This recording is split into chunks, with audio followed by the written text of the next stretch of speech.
Texas Congressman Michael Cloud is on the select subcommittee on the coronavirus pandemic. He was in the room yesterday on day one of Fauci's interview. He'll be back there again today, and he's joining us with more on what went down yesterday. Congressman, good morning. Good to see you. So 7 hours of questioning yesterday.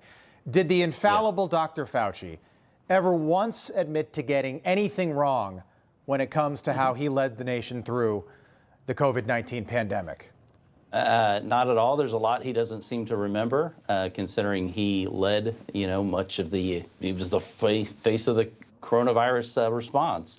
And, anytime you'd ask him for, hey, what are some of the lessons learned? His response is, well, we just need more power for these agencies, more power for the WHO, more power for these agencies that really kept America in check. That and what's interesting to me as I've watched him throughout the pandemic, and even as you sit in this all seems like a very interesting science fair project to him, not something where you realize like what you're saying has the impact literally on whether people live and die. And we saw millions die, and people lose businesses and livelihoods, and it's just very disappointing to see that to this day he doesn't seem to really gauge the impact of really what happened. Yeah, he's 83 years old now, and I just think back to the early days of COVID. I mean, this guy was throwing out the first pitch at baseball games. There are Fauci bobbleheads. He was beloved by the media, would never turn down. Yeah, he never turned down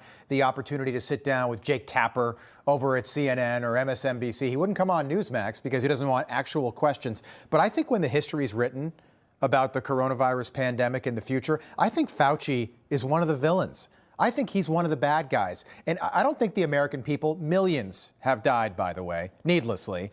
I don't think the American people are looking for much from Fauci, maybe just the acknowledgement that he didn't get everything right.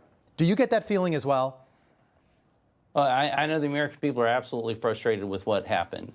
So many families still reeling from lost loved ones, a number of businesses closed and people's livelihoods gone, trying to figure out how to make ends meet at this point as we go forward. And certainly the lack of trust in public health now that's resulted from misinformation being spread by the very agencies and entities that you're supposed to be able to trust in these sort of things. So it's very disturbing. And to sit there and listen to him, for example, yesterday, talk about gain of function. It sounded like Bill Clinton trying to define what is. And it's just, he goes around the circle on it. One of the most remarkable things was talking about the grant process and the fact that he signs off on all the grants, but we don't really read them. I just kind of sign off of them after the National Advisory Council votes them in block, usually unanimously, so not much oversight going in there. And it's just troubling to see that these mechanisms that are meant to be layers of accountability end up being layers of plausible deniability. Can you take us through, just about 30 seconds, what you're expecting to hear from Fauci today? Well, I'd like us to figure out how he made millions during the pandemic and ask him very specifically, do you have stock in these companies? A number of the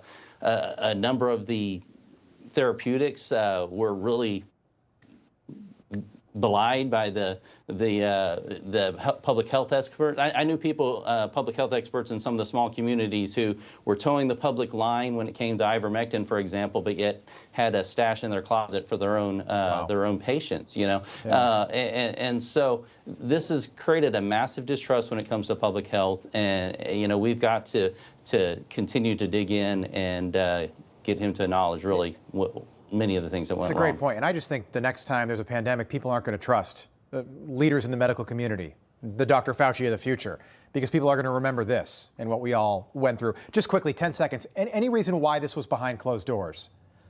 Well, this is leading to a public hearing. Okay. And so oftentimes there's depositions that lead, and a lot of it's established. It's very dry. It's establishing fact patterns. Did you send this email, on this date, and those kind of things.